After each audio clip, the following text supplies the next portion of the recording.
Hello, everyone, and welcome back to another episode of Garbage Time Takes. Unfortunately, Bob Yepler is not with us today, but with us today is Dennis Weaver. Dennis, how are you today, my friend? I feel like you get one or the other these days. It feels like. I mean, I know you and Bobby have done several episodes without me here. I don't feel like I've done a lot with Bobby recently. It's been either you and me or you and him. So I'm happy to be here today. Obviously, we're missing um, our partner in crime, but he's doing some traveling on the road and not feeling the best. So, Bobby, hope you get home safely and hope you feel better soon. Correct. Well, Dennis, I don't know if there's any better place to start than National Championship Wednesday. This is a special episode for all you Garbage Time Takes fans out there. This is a special episode. The National Championship episode. All of us, you know what, Dennis, you are an honorary national championship fan this week. As a Michigan Wolverine fan, I will bestow upon you that honor. But Dennis, before I go on, my tangent of just how much it means to me to finally see, I got the Cubs in 2016, but outside of that, you know, obviously I rooted for the Tom Brady Patriots and the Bucks, but those Super Bowls weren't really for me. Uh, Second, this is a big achievement, big championship for me. So before I go on my tirade, what'd you see about the game? What'd you think about the versus Washington and even Alabama, if you want to get into that at all? And Dennis, just give me your thoughts on how the whole thing played out. Right. I mean, first of all, I am happy for you. I mean, I'm have not seen a championship. Been close, obviously, with the Super Bowl a couple years ago. Um, but that's really been about it in my lifetime. I mean, obviously, my teams have some history, so I'm happy for you. I appreciate And that. I hope that I get to experience that really soon. I know that even just getting to the Super Bowl was an experience that I got to really enjoy and live up for 2 weeks. So, I'm happy that they got the job done. They obviously have been there with the chance the last couple years and not been able to get it done. So to convert against a very good Washington team, I thought that was obviously huge. In terms of the game itself, um, it was a lot closer than it looked, and at the end, and I think that a lot of it just had to do with I don't know. I think Michigan was just a little bit more prepared to slog out the battle. And that maybe is just a simple analysis, but it seemed like they just sort of outlasted the That's fair. Washington Huskies. And Washington just sort of, if you really deep into that fourth quarter, they were just kind of exhausted. I mean, obviously, was it Dylan Johnson was playing incredibly injured. Mm-hmm. And you could tell that he was not okay. Michael Penix was injured at the end of that game, could barely stand up. Um, and sure, maybe some of it is due to the fact that Washington wasn't as prepared to slog it out with Michigan, but it's also because you were hitting him on every Mm-hmm. play throughout the entire first half. And so you've got to give some of that credit to Michigan. It's not just that Washington came out, and I'm not saying that Washington came out and wasn't prepared. I'm saying that you did enough early in the game to set yourself up for success late in the game, and what was a very close game throughout. So that's exactly what you want to see. I mean, obviously you had Donovan Edwards and Blake Corum doing their thing. I mean, that was obviously a big jolt to the offense early in the game. The two Donovan Edwards I touchdowns. mean, 300 yards rushing, Dennis. 300 yards rushing for the entire game. Correct. I mean, I think, and I'm sure you'll go more into it. I was personally not very impressed with JJ McCarthy. That's fair. I That's did not fair. think that he looked very good at all. I thought that this game was won by the defense roughing up Michael Penix and by the running backs, which is not necessarily a surprise. But that was just sort of an observation that I had, and it shows up in the stat line too. I mean, he threw for what, like 150 or something, maybe not even that. Yeah. It might have been less than that. So it that was sort of my observation, but all in all, you got the job done, and I'm curious to hear your thoughts. Yeah, listen. I guess I'll start with my thoughts on the game first and then transition into sort of the meaning behind it all. Uh, Agree with pretty much everything you said. I mean, we got after Penix. Shout out Dylan Johnson, absolute warrior. I thought when they Right. cut to that shot of him in the first quarter, doubled over, helmet on the ground, um, Right. that he was done. I thought he was done, and then Washington's next possession, he comes out and he never left the game after that. So credit to him for toughing it out, but you could tell that it was really difficult for him to, cut up field, cut across the field. Really they could only limit him to straight runs between the tackles or straight runs outside the tackles. There wasn't much, you Yeah, I mean, know. on the broadcast, I think they were saying he looked like 80%, and I thought that's pretty accurate. That Yeah, sounds about yeah. right. I thought that might have even been a bit generous to call it Right. 80%.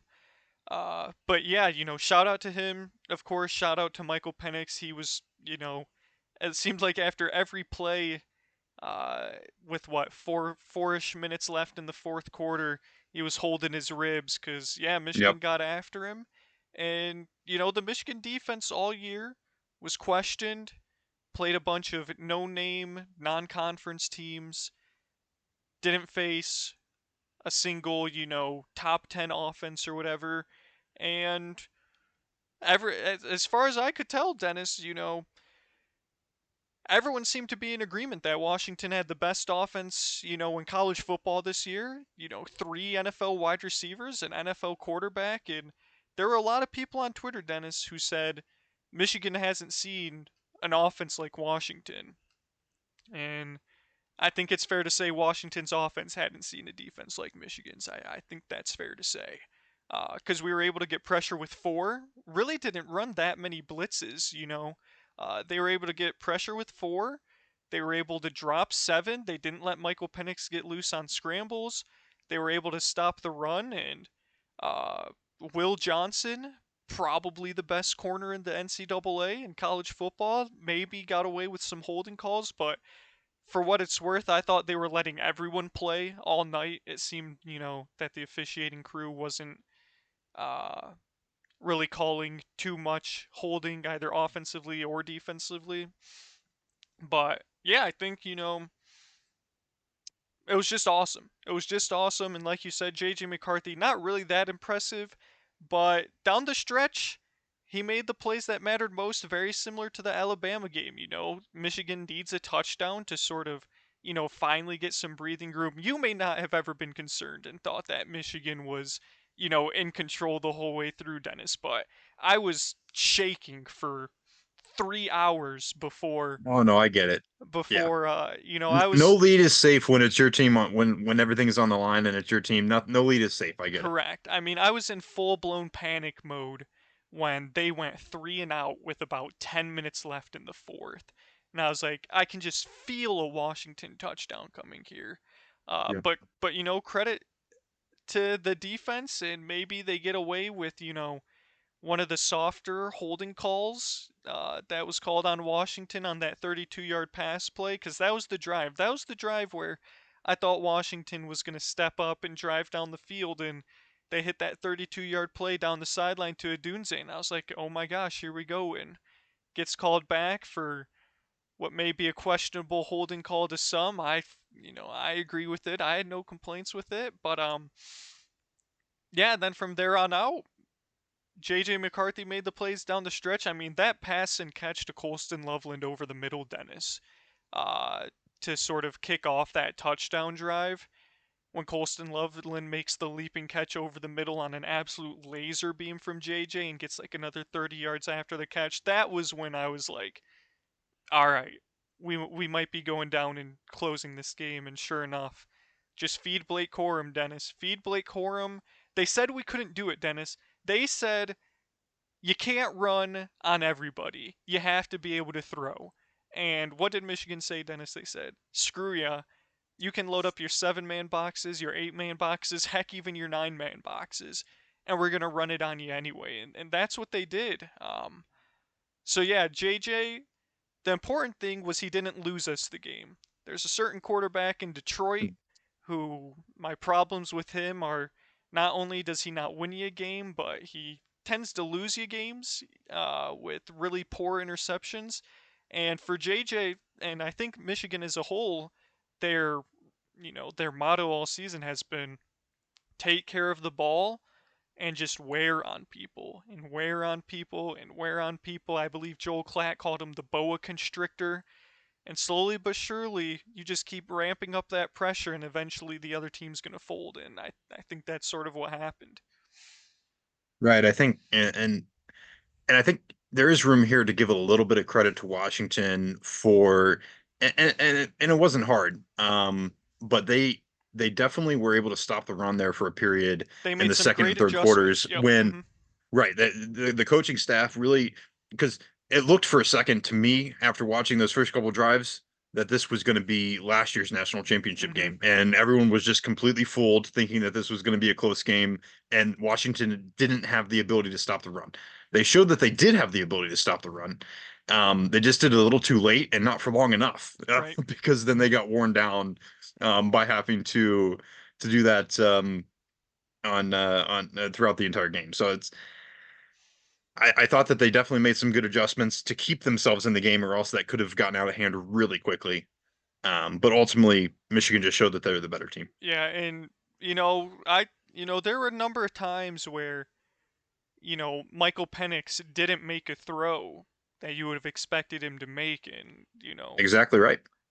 I feel like haters online will not do so, but I feel like you have to contribute a significant portion of those missed throws to just the pressure that he was seeing throughout the game. I mean, they got after him early.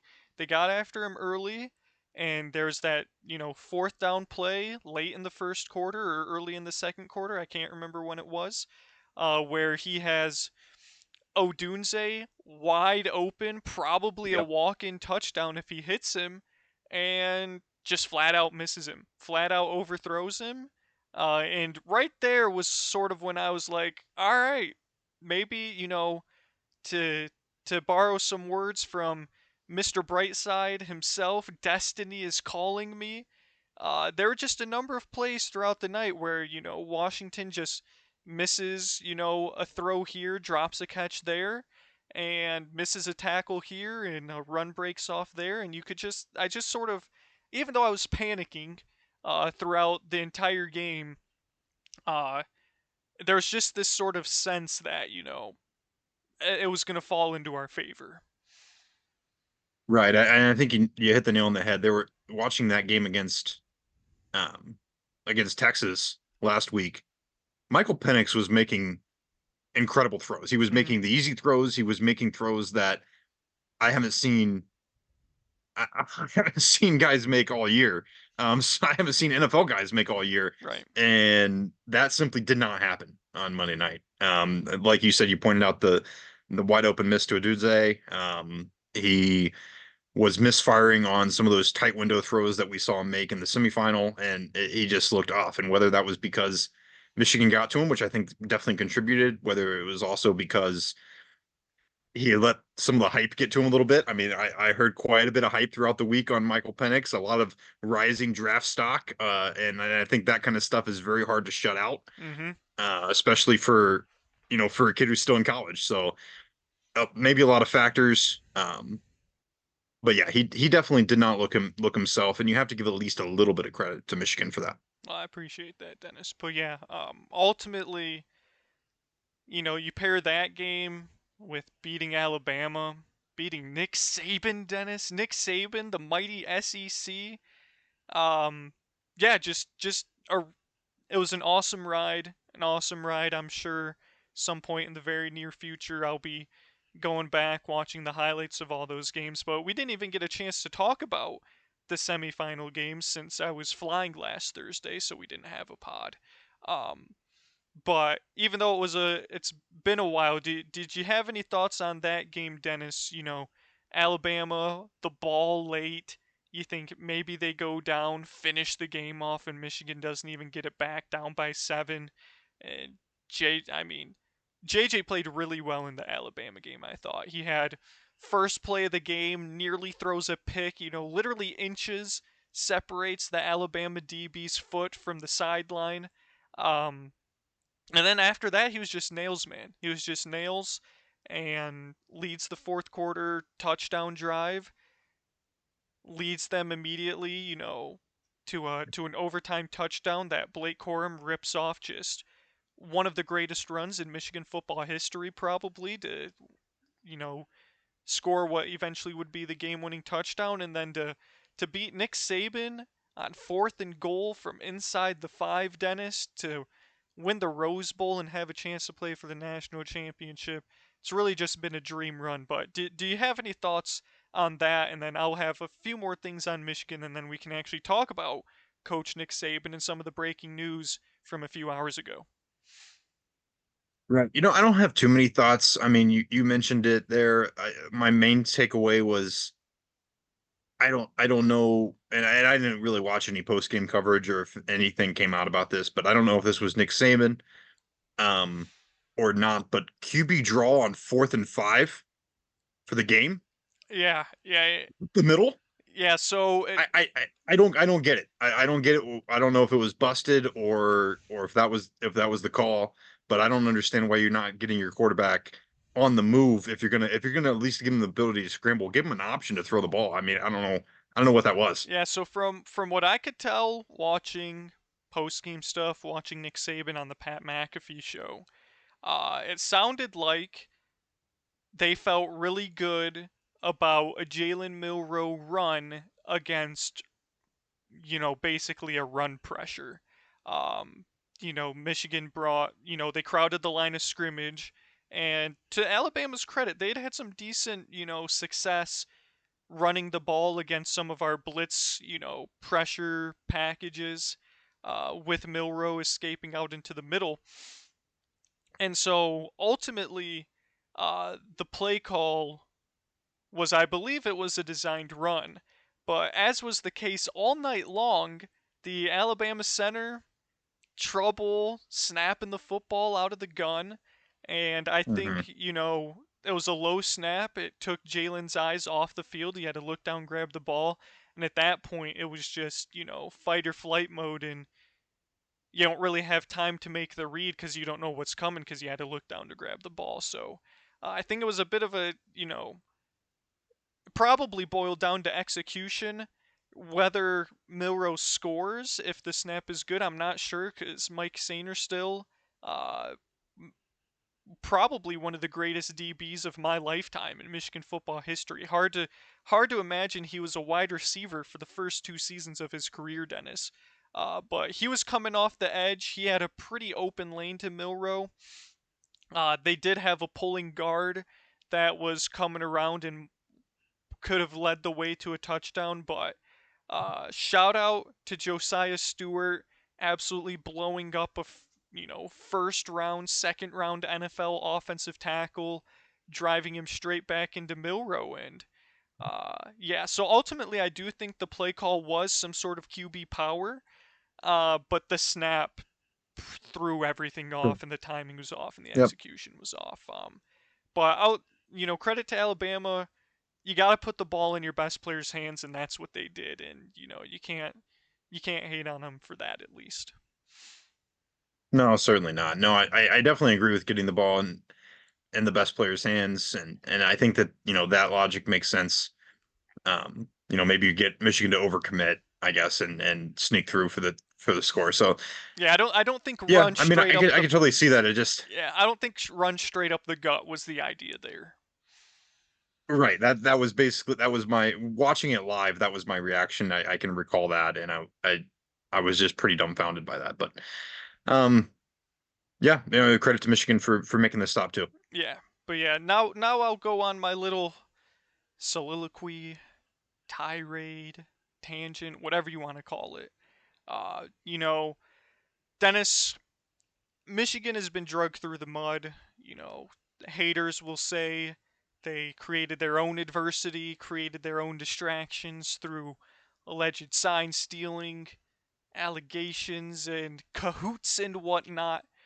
Um, and there's a lot of haters out there who will say this championship is tainted, is asterisked, whatever you want to call it. Uh, but ultimately, if people want to say the sign stealing and cheating is what allowed them to get to that point. I guess that's, your prerogative. But I feel like Michigan proved on the field, not only without Jim Harbaugh against Penn State, Maryland, Ohio State, back to back to back, you win with an interim head coach. Then you win the Big Ten championship, and as miserable as Iowa's offense is, the game was never in doubt. Then you've got to beat Nick Saban, Dennis, on 1 month's preparation.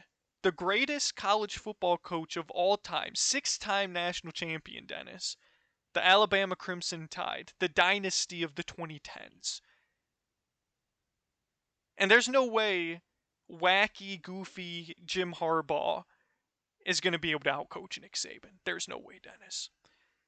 And then you get through Nick Saban, and you outcoach Nick Saban, and you outplan Nick Saban, and you outscheme Nick Saban, and you beat Nick Saban in the Rose Bowl, where you haven't played for a very long time and haven't won in a very long time. And then you've got Washington, America's underdog, number 2, every time they get counted out. Every time, Dennis, people would talk about Oregon, they'd go and shut up Oregon. And then there's no way they can beat Texas. Texas is back, and then they go beat Texas, Dennis. And they're the greatest offense, 3, NFL wide receivers, an NFL quarterback, an NFL running back, the Joe Moore Award for best offensive line in the nation, Dennis. And Michigan just pressures them to death, Dennis. And so you had probably 4 of the top 10 teams in the nation, Penn State, Ohio State, Alabama, and Washington, with a chance to put the cheating allegations to bed, with a chance to say you guys were only good because you stole some signs with some iPhone from the 40-yard line. That's the only reason you're good. And what did Michigan do, Dennis? They beat them all. They beat them all, and they're national champions. And I cried, Dennis. There were tears. There were tears in my eyes. There were tears flowing when Jim As there Harbaugh should be. when Jim Harbaugh raised the trophy, when the clocks hit 0. Very emotional because I've been fortunate enough. There's been a number of national champion runner-ups in basketball, a number of Final Fours, a number of Frozen Fours for hockey, a number of College World Series runner-up finishes. And you finish second so many times, Dennis, you wonder if you're ever going to get the first place trophy. You wonder if you're ever going to see your team win it all. And so after, my Michigan fandom started, I don't remember the loss to Texas, or was it USC in the Rose Bowl in '03? I don't remember that game. What I do remember is the following year, Appalachian State and Lloyd Carr's final season. And I remember losing to App State, Dennis. And that is one of my earliest memories as a Michigan fan. Living through the App State disaster, living through losing to Toledo, Dennis, losing to Toledo, losing to Rutgers to give them their first ever Big Ten win, trouble with the snap, JT Oh, was short, the Jimmy Crack Corn era, shout out to Mrs. Epler for that one. The John O'Corn era, throwing Dennis in a monsoon on my birthday in 2017 in Ann Arbor against the Michigan State Spartans and losing to Mel Tucker and Rocky Lombardi, Dennis, in COVID 2020, losing to Indiana for the first time in my lifetime, the Michael Penix Jr. Indiana Hoosiers in COVID. If I didn't already say it, the JT was short Ohio State Buckeyes of 2016, living through, multiple Michigan teams that looked like they were finally going to be the one to beat Ohio State. 2017 comes to mind, 2019 comes to mind. And then good old Dr. Blitz Brown comes through and gets eaten alive by crossing routes. You got 62-39 in there, Dennis. A number of just miserable, embarrassing blowouts. You've got not winning a bowl game since 2015. And, those things were just the Jim Harbaugh era, let alone, getting blown out by Alabama 2014 yeah, 2014, the year after winning the Sugar Bowl. You play Alabama on a neutral field week 1 and just get blown the F out. Living through Tate Forcier and Sugar Shane Morris Dennis, Shea Patterson, Joe Milton, Dylan McCaffrey. I mean, the list goes on and on. List goes on and on. Um, so to finally win it, and for Jim Harbaugh, Michigan man, to come back and be the one to do it, it was very special, very special. Truly blessed, truly grateful.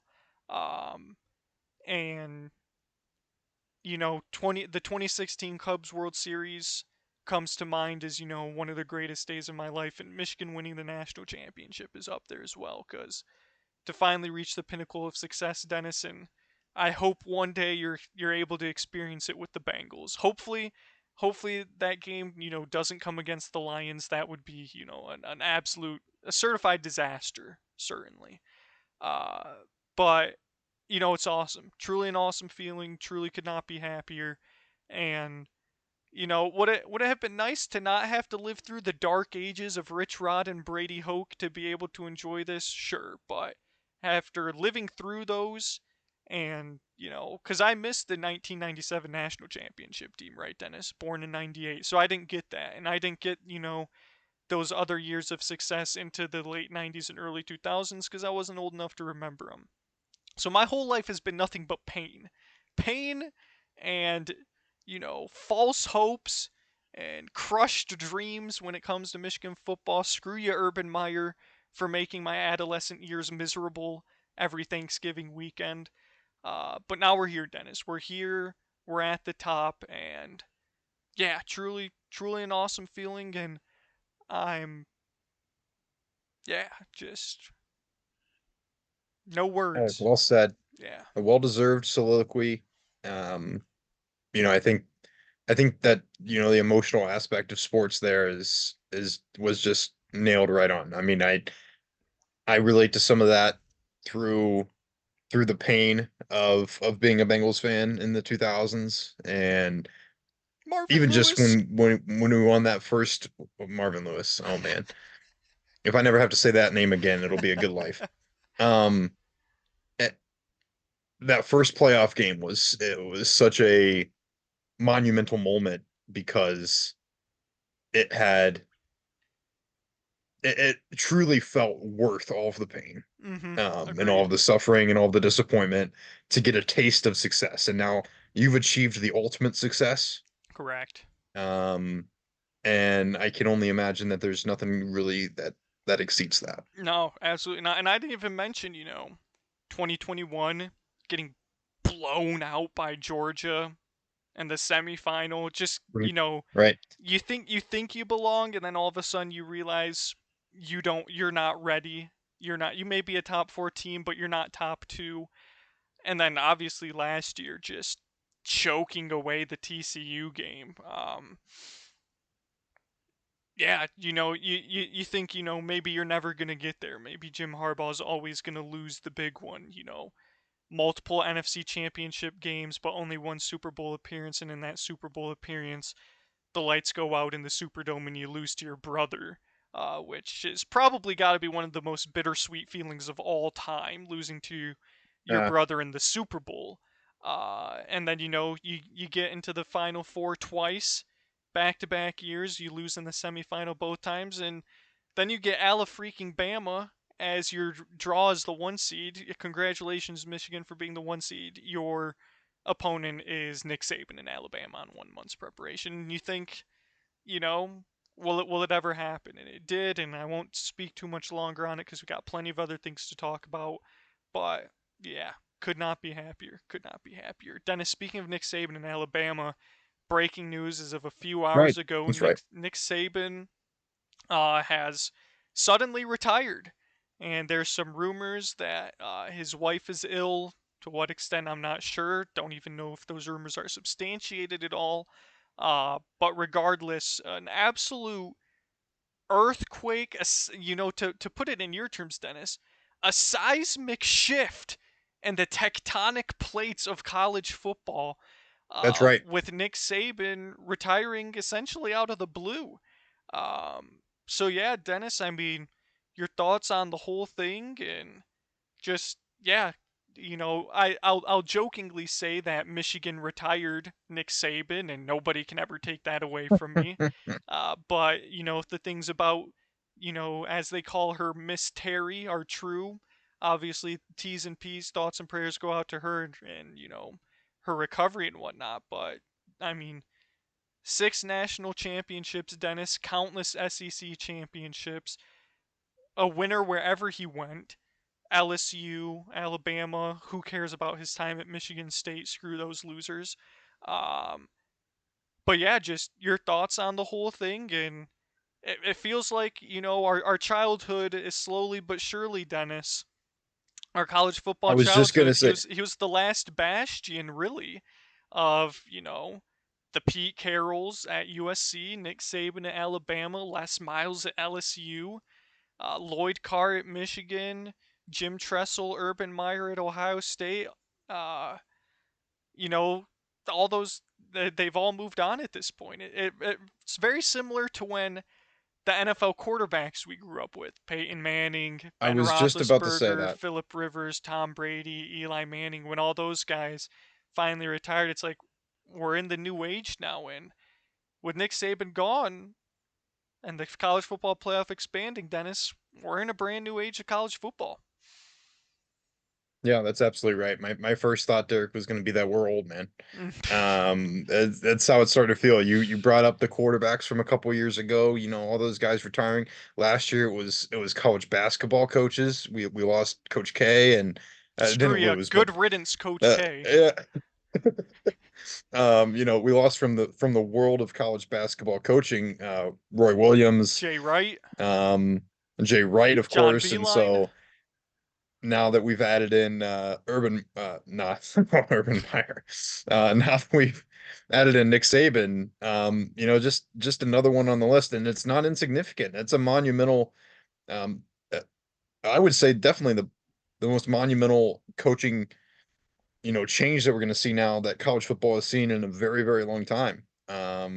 You mentioned the success, you mentioned the sort of the dynasty really that has been Alabama football for most of our lifetime, really. Yeah, And what is that going to look like moving forward? All that to be figured out. But yeah, I was definitely shocked to see that today. Um, and I hope that I hope nothing but the best for him moving forward and his family if that's what's going on. I didn't even hear that, but um, it's definitely going to change the landscape. And you mentioned the 12-team playoff. That's something um, that's going to shift things as well. So a lot to look forward to next season, but a lot that's going to be different. yeah. I mean, obviously, you couldn't see it coming, but you could sort of feel it coming. Just with the way college basketball went, right? NIL starts coming in, transfer portal kicks up, and all those guys: Jim Boeheim, Roy Williams, Jay Wright, Coach K. College basketball isn't the same as it was even just 4 or 5 years ago. It changes that quickly. And it would not surprise me in the slightest if Nick Saban, uh, just didn't Yeah. care for the new era of college football and how it is right now: the transfer portal, NIL, paying your players and trying to keep them from getting poached by other programs. It would not surprise me if he was like, this isn't college football the way I grew up with it, the way I coached it, and, you know, it's time for me to step away. Who knows? Only he's got the answers. Who knows if we'll ever hear him? Um, but yeah, it's sort of one of those things where it it likely makes sense as to why he was leaving it. Now we're in the new age. It's We'll see if Jim Harbaugh sticks around or not. I'd love to see him stick around, but there's a lot of NFL jobs opening up, as we'll talk about here shortly. A lot. And I mean, if Harbaugh leaves, not that Harbaugh, is like a bastion of the sport as Nick Saban was, but he's been in the game since 2015. He's been at Michigan since 2014-15. Um, and I mean, you look outside of that, Kirby Smart's a relatively new coach. Dan Lanning's basically new. Ryan Day is new. The all the coaches that we grew up with, Jim Harbaugh's really like the last one standing. Maybe Mac Brown at UNC. Um, but just trying to think through them all. Those two guys, Mac Brown and Jim. Coach O. Coach O is Yeah, there. I mean, Coach O's gone. Is he coming back? Oh man, I thought for a while that he was, but he hasn't yet, so I Yeah. don't know. But yeah, Coach O's another one. He's gone. But yeah, I mean, I try and think through, you know. Oh, and obviously, uh,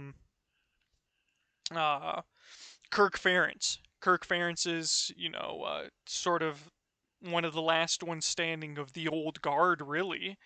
Um, and yeah, college football going to look very different moving forward. Going to be very interesting to see how the SEC landscape changes with Oklahoma and Texas coming in and Nick Saban going out, Dennis. Wild times. We're in for wild times and could not be looking forward to it anymore. Yep, absolutely. You summed it up great. Yeah. Also, one last thing on Michigan, just because it popped into my head. They interviewed and asked the president of the NCAA about his thoughts on Michigan's national championship. And I'll pull up his quote quickly because I don't want to misquote anything and misspeak. But Charlie Baker, quote, no one believes at this point that Michigan did not win the national title fair and square. So you heard it straight from the mouth of the NCAA president, Dennis. The investigation is still ongoing.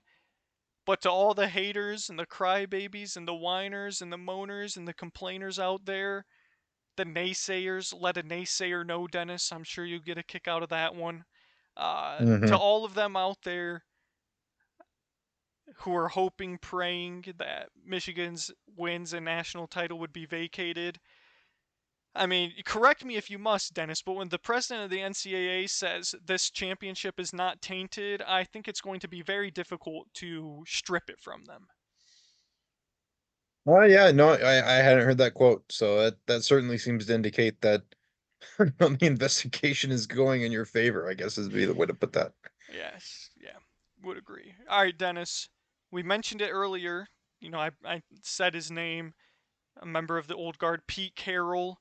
A few days ago, said Right. he was looking forward as we transition into the NFL, was looking forward to returning in 2024 to coach the Seahawks. Today it was announced amicably agree for Pete Carroll to move into a front office role and vacate the Seattle Seahawks head coaching position. We've got Luke Getzey out as the Bears offensive coordinator, but Matt Eberflus is staying. We had Mike Vrabel inexplicably fired by the Titans after his GM burned his roster down. And then Ron Rivera fired from the Commanders, and Arthur Smith fired from the Atlanta Falcons. Not to mention, Brandon Staley's job with the Chargers has been Brandon open for a Staley, while. Frank Wright was gone a while ago. Frank Reich left the Jaguars a while ago, or not the Jaguars, the Panthers a The while Panthers. ago. Yep. And then Josh McDaniels was relieved of duties in Las Vegas, and Damian Pierce has done a tremendous job of righting that ship and turning that culture around. So it'll be very interesting to see what happens in Vegas. But there's a lot of openings out there, Dennis. A lot of openings out there, and what are your thoughts? And we can start with a coach and work our way through, or we can just sort of hodgepodge them all at the same time. But we'll at least start with Pete Carroll, since that's who we left off with. Uh, a shocker, an absolute shocker to see Pete Carroll, 72 years old, longest coach in the league, will no longer be chomping on his cow gum on the sidelines of the Seattle Seahawks. Yeah, that one's an absolute shocker. To me, it seems odd. I know that he loves the game of football. You can see that every each and every week. Anytime he speaks to the media, um, guy loves the game of football. I don't see how he can, and I don't know him at all. I only know from what he gives the media and what we see on Sundays, but I don't think he's going to succeed in an advisory role. He seems like he has to be in the Yeah, weeds. He has to be in the trenches. That's the kind of guy he is. I mean, he's out there at 72 years old, like throwing passes and you know toe tapping the sideline, correct. and you don't get to do that from the front office, Pete. I mean, and maybe it was a situation in which they said, hey, take this, or we're just going to move on completely. I don't know. And if that's the case, I don't understand why you would do that. I mean, you have a surefire coach who has been there for so long, obviously dedicated to the game, and I don't know. I've always just really liked Pete Carroll. He just kind of rubbed me the right way. Just the way he kind of deals with things, and I feel like he's more or less pretty transparent usually. Um, and it's gonna be weird watching Seattle games without Pete Carroll on the sideline. I mean, I don't know much about their coaching staff behind him, but Uh, and I'm sure they'll be looking elsewhere for some sort of external hire, and my guess is that Pete will be involved in that process. Yeah, and then how about Mike Vrabel, Dennis? That just seems like a Mike Vick, blunder. Just seems like a blunder on on the hands of the Titans front office because dude is an excellent coach, and you gave him a combination of Ryan Tannehill and Will Levis. Will Levis's, story is not written, but you traded away AJ Brown to try and replace him with a cheaper option, and it blew up in your face. And you really have not given Mike Vrabel, that is, elite talent on either side of the ball since then. They're not elite defensively, particularly from a talent standpoint. And outside of Derrick Henry, they are most certainly not elite from an offensive standpoint. But we've seen what Mike Vrabel has been able to do with even just a slightly above average roster in terms of winning the AFC South, getting to the playoffs, and being very competitive in those games with Ryan freaking Tannehill as your quarterback. And it seems like, Dennis, I'm sure you'll agree with me. Mike Vrabel is going to be a hot commodity in the NFL coaching world. absolutely, absolutely, he's going to be. This was as to quote you in a word you used earlier, inexplicable. From the Tennessee Titans, it feels like to me. I mean, maybe this is a little conspiracy theory, but it feels like to me almost almost intentional. It almost feels like Mike Vrabel had at some point in the last few years caused a bit of a stink. Could have. I mean, and I could totally see that happening. I could totally. I don't think Mike Vrabel is a guy who would back down Yeah, probably not a guy that from tolerates anybody. And if, losing. right, and if he's upset about something, he's not afraid to let you know. And if that has rubbed somebody the wrong way, you know, I could totally see that being part of this, and even to the extent of Perhaps a we're not going to give him the tactic. best roster, so we have an excuse to fire him, and it doesn't look like we've just gotten rid of him for no reason.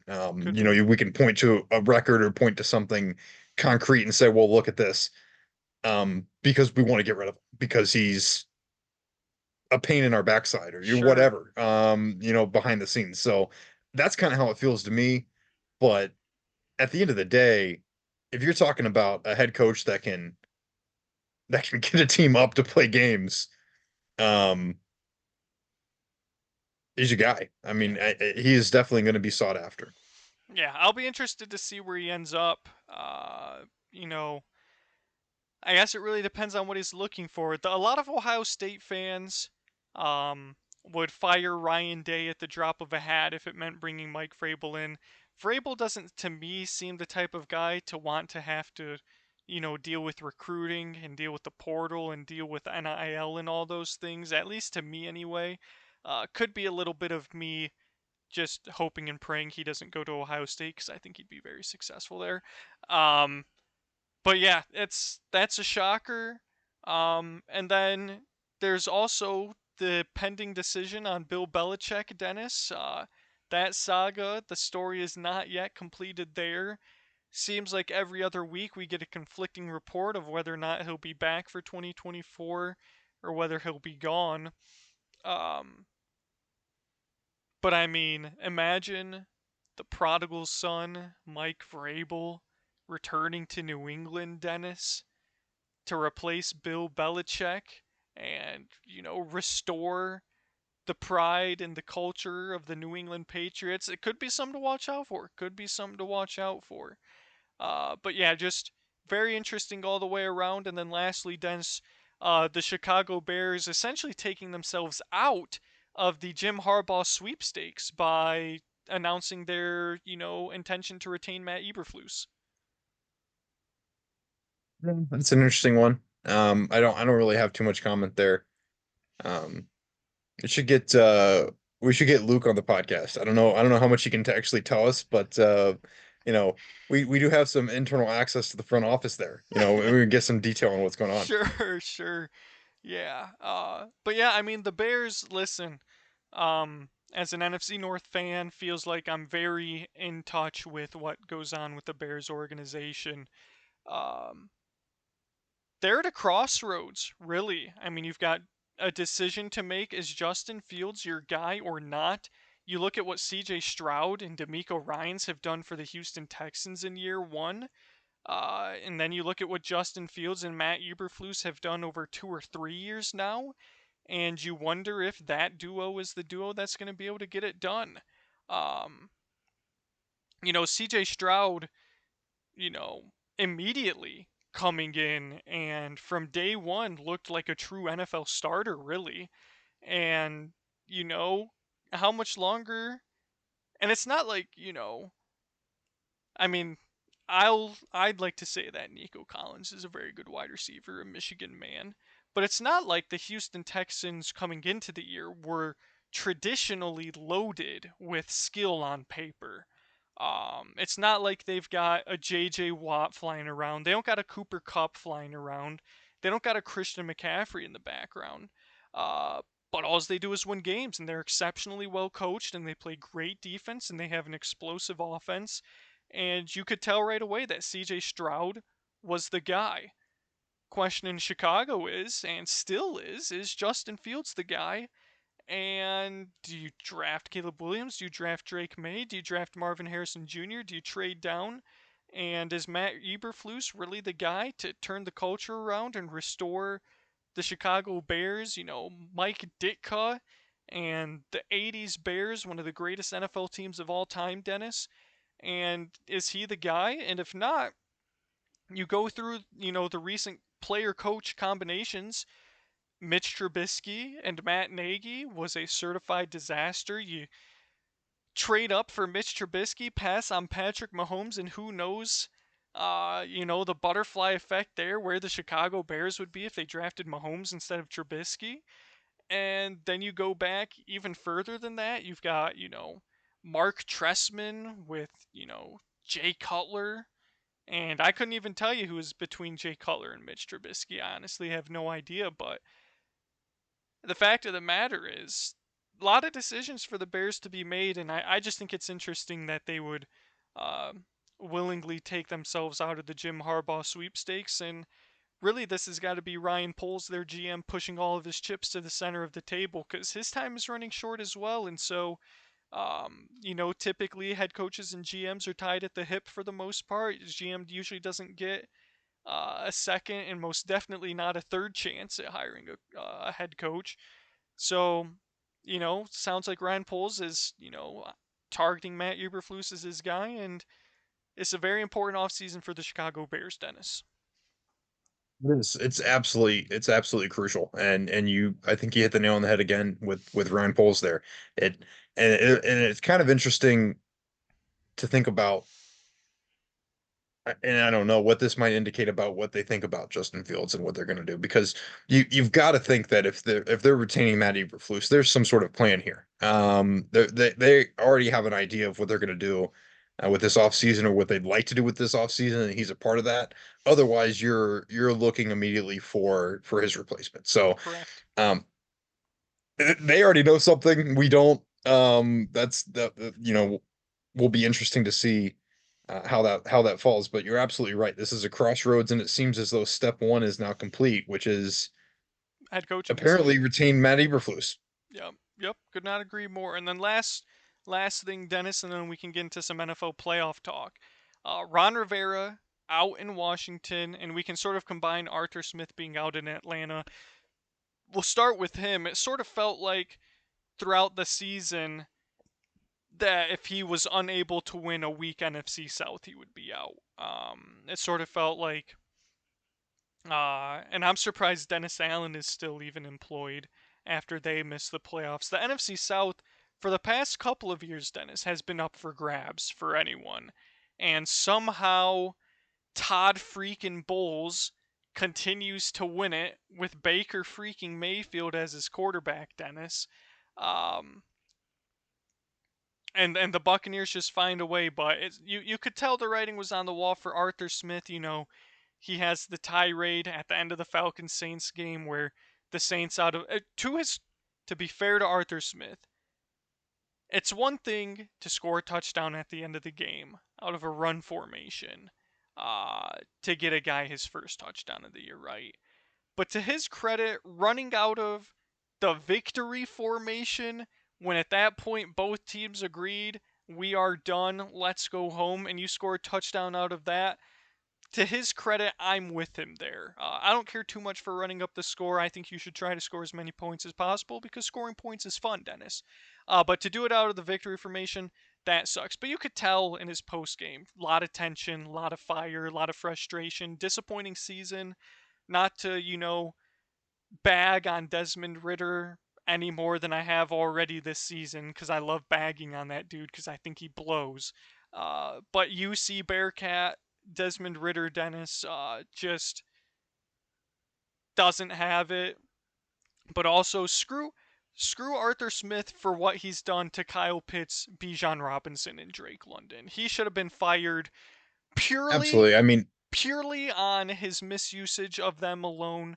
And I can't say I'm really surprised that Arthur Smith was let go, especially with the NFC South being so winnable this year.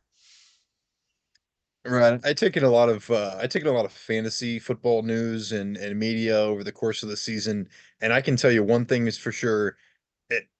If those guys got to fire one singular individual across the entire NFL this season, it would be Arthur Smith, and so it's not necessarily that surprising that he's been let go. Obviously, fantasy football and real football in the field are very different, but apparently he's not very accommodating to either.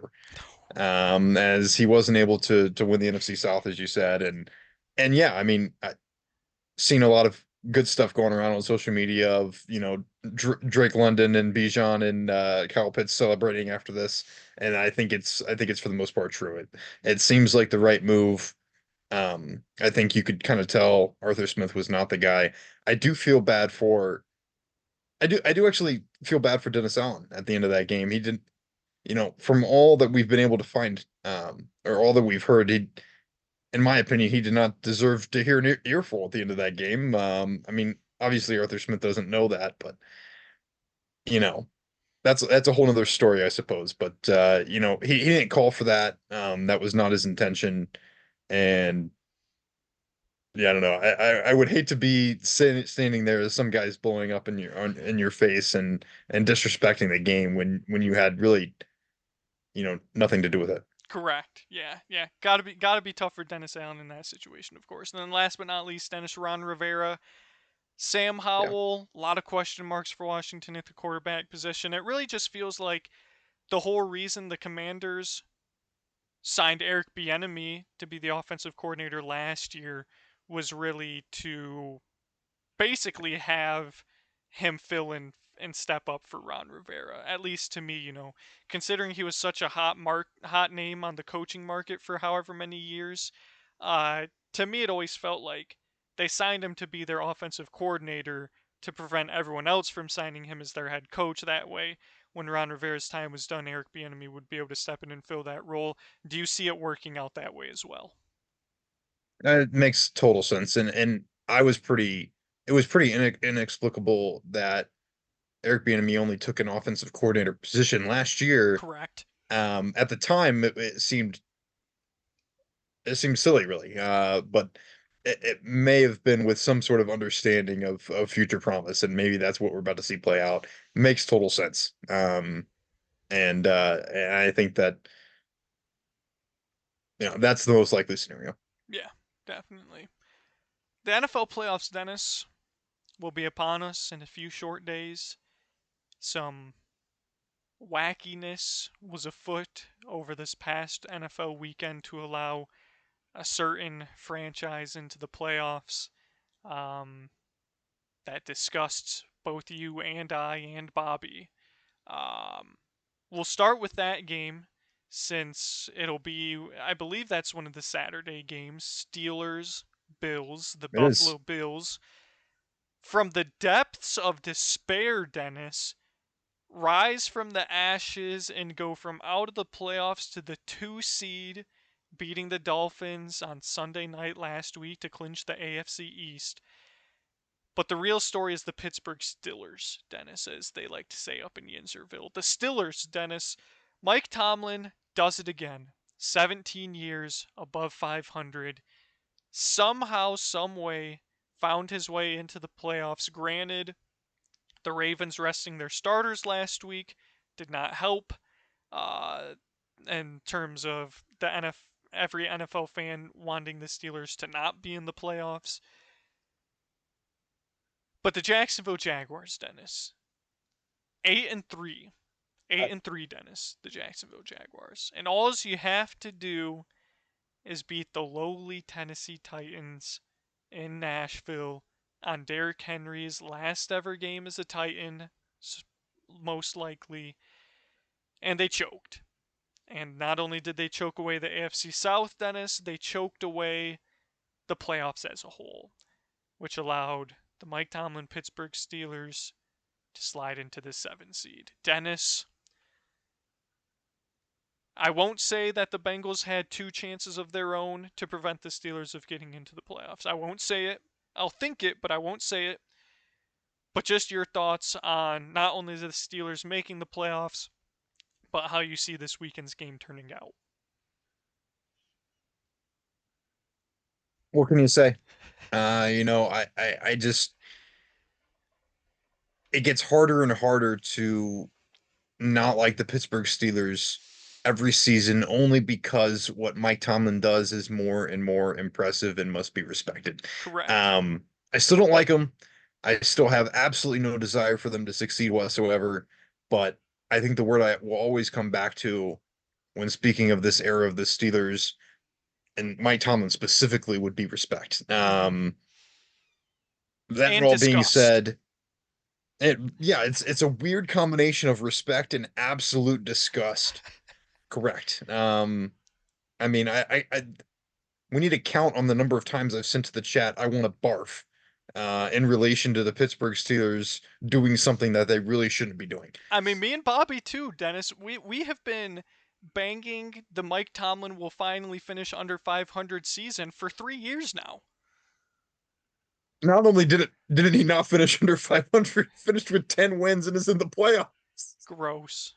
It's Not only not it's only unbelievable. did he finish with 10 wins and make the playoffs, he did it with a combination of Mitch Trubisky and Mason Rudolph, Dennis. I, I don't get it. And Kenny Pickett. And Kenny Pickett. And Kenny Pickett, and I think, a lot of people, this is probably going to be.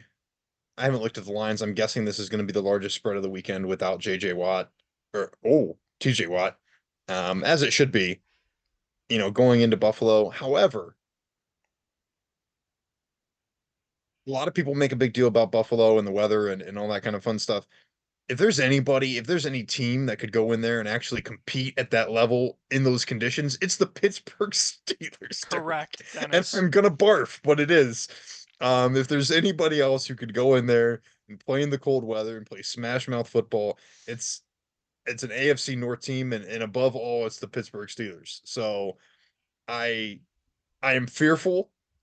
Um, I'm confident in the Buffalo Bills, but I'm fearful. I mean, all you've got to do is stick in the game early, make a couple of stops, try to get Josh Allen to panic, and he will make the mistakes that allow you to compete in the game. Um, he will try to be Superman if you force him into those situations. So I am a little fearful. I'm gonna go with the Buffalo Bills. Um, but I don't think that they will win by as much as they should. Sure, I'm with you there. I'm going to go with the Bills too. The point spread is 10, but the over under is set at 36. So that tells you, you I think I've know, yeah, that tells you the story right there. And uh, you you you made a great point, and I'll liken it. This Bill Steelers game is basically the NFL equivalent of Michigan versus Iowa in the Big Ten championship. You got one team who can't score unless their defense and their special teams just wears on you and wears on you and wears on you till you make a mistake and give them a short field. Versus a Buffalo Bills team, very talented, and all you have to do. And if the Steelers don't have TJ Watt, it becomes even easier is turn the ball over and give the Steelers free points. If the Bills score 17 points, that's it. That's it. They'll win 17-3 and call it a day, and the under will hit, and they'll move on. But I imagine we will see a very vanilla, especially with the winter weather rolling through the Midwest and the Northeast, Dennis. I imagine we're going to see a very slow game, a very choppy game, and the Pittsburgh Steelers are going to try and muddy it up as best as they can. But yeah, they're I'm with very good you. at that, Derek. They're They very are good at very good at it. they're very good at that. So yeah, that is the Sunday 11 a.m. game. Swing it back to Saturday 2:30. The Houston Texans, Dennis, are back where they belong. It's either the Cincinnati Bengals or the Houston Texans, and the early Saturday afternoon slot, a tale as old as time. The AFC South, Houston Texans, or any AFC South team for that matter, as the first playoff game of the year, Dennis. A tradition unlike any other, similar to the Masters. They will take on the Joe Flacco Cleveland freaking Browns. And if you think, for those of you listening, what? That's two AFC North teams. Surely they did not get a third. Spoiler alert, they did, and we'll talk about that later. Uh, but of course, they're the one seed, so they'll get a bye. But the Cleveland Browns, the third AFC North team in. Dennis, I don't know if you know the stats. I don't know the stats of how many times a division has gotten three teams into the playoffs in a single season. Not many. Um, a little easier now, obviously, with the seventh playoff spot, but I can't imagine there are too many, divisions where all four teams finish above 500 and three of them get into the playoffs. But Dennis, this is going to be probably one of the best games of the week. You've got Joe Flacco and the Cleveland Browns in a very, very, very good defense. A team that just finds ways to win. They lose Amari Cooper, they find a way to win. They lose Nick Chubb for the year, they find a way to win. Their offensive line is a medical ward, a hospital ward all season, and they continue to find ways to win. And Joe Flacco gets out of New York, gets out of the stain and the trash of the Jets, and comes to Cleveland, Dennis, and leads them to the playoffs in Deshaun Watson's absence. And they've got to take on, likely, the NFL Offensive Rookie of the Year, C.J. Stroud, and the Houston Texans team that uh, we talked about a little bit earlier, D'Amico Ryans. And another team that's battled adversity, losing. Who was the wide receiver they lost a few weeks ago, Dennis? Who was it? Um, I can't remember his name.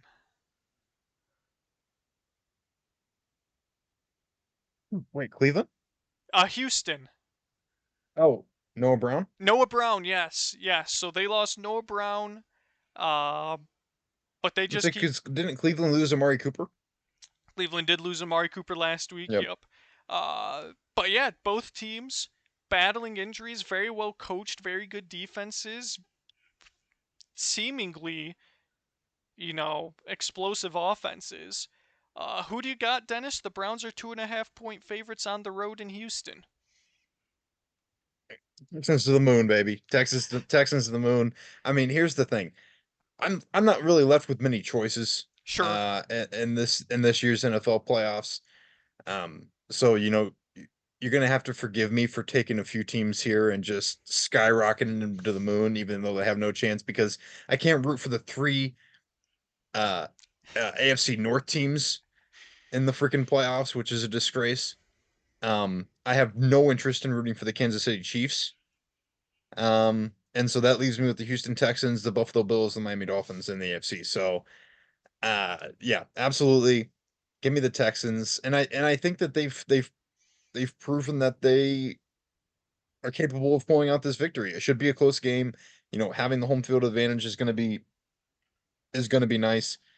Um, but I mean, you made all the points. CJ Stroud has played very well.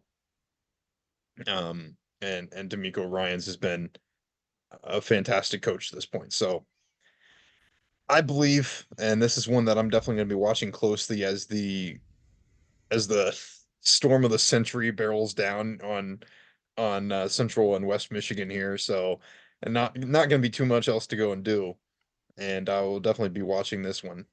Yeah. I think I'm gonna roll with Houston as well. I do love the way Joe Flacco's been playing. Um, the thing that sucks about Houston. Dennis, remind me, is there an AFC and NFC Coach of the Year, or is it just one? I think there's just one coach of the year. Okay, so my gripe with the Texans is that I thought Dan Campbell was robbed last year of Coach of the Year when they gave it to Brian Dable or whatever in Yeah, one of the biggest flukes of the century. My issue with the Texans is D'Amico Ryans in his first year doing what he did with C.J. Stroud and stealing Coach of the Year from Dan Campbell. Now we'll have to fact check. I'll have to fact check you, Dennis, and see if how many Coach of the Year NFL awards are given out. But if it's only one, it's going to be very disappointing because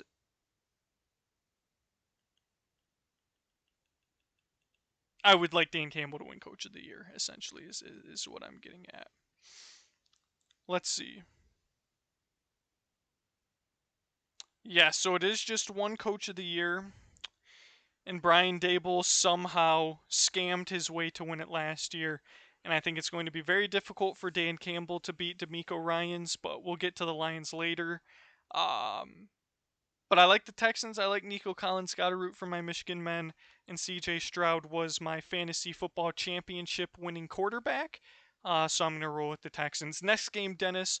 The Miami Dolphins have to go into Kansas City, Missouri. They've got to go into Kansas City, Missouri, and face the Kansas City Chiefs, who have had their struggles this year, Dennis. They've had their struggles this year, but yet, as they always seem to do, they win the AFC West. They get at least one home playoff game.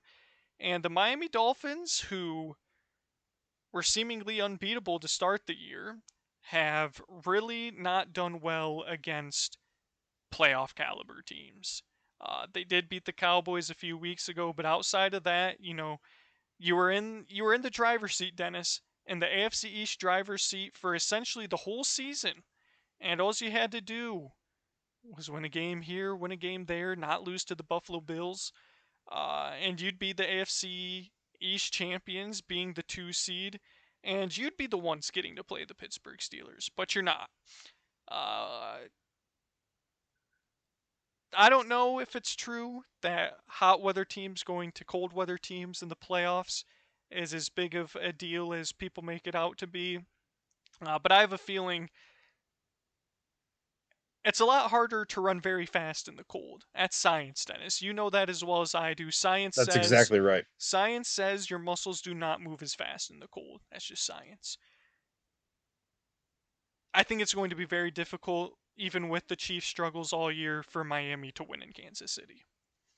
I completely agree. I was just going to point that out. You're one step ahead of me tonight. Um, the the low temperature in Kansas City Saturday night is forecasted to be -5 degrees Fahrenheit air temperature. So, uh, I mean, there's warm weather teams going to cold weather teams, and then there's whatever this is, because Yeah, this is not even that. Um, this is this is in the realm of extreme. So, you pointed out the science of running fast. This team is literally built on speed. It's built on the ability to run really fast, and you can't stop it. And I just have many questions about their ability to do that on Saturday night in Kansas City. And that's really the short of it. Not to mention the injuries on defense are not going to help. Um, and really just it's just the team that's been banged up. And they're kind of, it seems, almost limping into the playoffs. It it's just unfortunate timing, because I do like this Miami Dolphins team. I will be rooting for this Miami Dolphins team on Saturday night, of no doubt course. about it. I love Mike McDaniel. I love everything that they've been doing. I just I just can't quite get there in this situation. Um, Yeah, I was going to point it out myself if you didn't about the injuries. I mean, losing Jalen Phillips 2 weeks ago in a 30-point blowout with 3 minutes remaining in the game. Not to mention just Raheem Mostert banged up, Raheem Jalen Mostert, who's been Waddle. an absolute bell cow. I mean, the one guy that they can really rely on, that doesn't rely on speed, that can kind of put his head down and pick up some yards, pick up touchdowns in the red zone, and him not. I mean, I don't know. Is he playing? Is he not playing in this game? Is that I'll official? check. I'll He didn't check. play last week, Let's see because what. that could be big. I mean, that's a guy that you can feed a little bit and get rolling on the ground. So his practice report, he was limited practice today. Okay. Uh, they didn't have a practice Tuesday. And so when you don't have a practice, you do the estimated practice report, whether guys would have or would have not practiced. So on Tuesday, left tackle Teron Armstead would not have practiced, as well as three defensive backs, Javon Holland, Xavier Howard, and Deshaun Elliott, all would not have practiced Tuesday. Then you've got Jalen Waddle and Raheem Mostert, who have both missed the last two games, would have been limited, but Mike McDaniel's optimistic that both of them will play Saturday. Tyreek Hill, Jalen Ramsey, Devon Achan, and Liam Eichenberg would also all have been limited, but I believe their status for Saturday isn't really in question. But yeah, just injuries all over for the field for the Dolphins, not to mention some of the season ending ones they've accrued over the year. Going to be very difficult to go into Kansas City and win that football game. I could not agree more. But interestingly enough, Dennis, putting that game on Peacock, you're putting Patrick Mahomes and the Kansas City Chiefs on Peacock, Dennis. The fact that any game is on Peacock is an absolute disgrace. Agreed. It's an absolute money grab. The NFL should be disavow the NFL. I disavow Roger Goodell. I disavow the NFL Agreed. for this move. I'm not downloading Peacock so you can make 10 billion more dollars. Screw you. You know, Dennis, the tinfoil hat conspiracy is that they put this game on Peacock to get all of the Taylor Swift fans to pay for Peacock to be able to watch the I wouldn't game. even be shocked. I wouldn't even be shocked. This is such an effing stunt. Pardon my language. An effing stunt, and it should be illegal. Yeah, I'm with you, Dennis. Sometimes I hate this game. Yes, I'm right there with you, Dennis. I think we're we are at a precipice here where I think there's a lot of people who are going to get real sick and tired of all the different streaming services and go back to cable. So I'll be interested to see how it plays out over the next decade. Uh, We're gonna have to watch all six playoff games on six different streaming services next correct. year. I mean, it's insane. I'm not downloading six different streaming services and paying for six different streaming services. Nobody can afford that. It's just, I don't know. It gets me obviously, it gets me obviously bothered. So, um, Well, Dennis, if Yeah. you need a way to watch the game Saturday night, let me know and I can hook you up. No Well, further I actually have a details. way to watch it. It's just the principle. It's the Oh, it's principle. the principal. Okay, okay, glad to hear. Sunday afternoon, Dennis, the Green Bay Packers. Very much similar to the way it discussed you that the Pittsburgh Steelers have found their way to the playoffs. My thoughts are the same on the Green Bay Packers finding their way into the playoffs. They'll be headed down to D-Town, to Jerry World to take on the Cowboys. Fortunately for Cowboys fans, the boogeyman Aaron Rodgers will not be coming with the Green Bay Packers this time. Um, he's Aaron Rodgers and the Packers had the Cowboys number basically each and every year. So Cowboys fans rejoice. The refs will be on your side again. You'll probably screw the Packers in one way or another and probably win. But Dennis, the Cowboys are 7.5 point favorites at home. You've got Jordan Love in his first career playoff game as a first year NFL starter. How do you see this one playing out? This one's a bit tough to analyze. You got a pretty strong Dallas defense. I feel like the offense down there with Dak Prescott has been very solid over the course of the uh, majority course of the season, but there's been a little bit of, ability to not show up at times. However, I feel like they have mostly showed up at home, and 40 points per game at home. I think they have a pretty clear advantage in this one.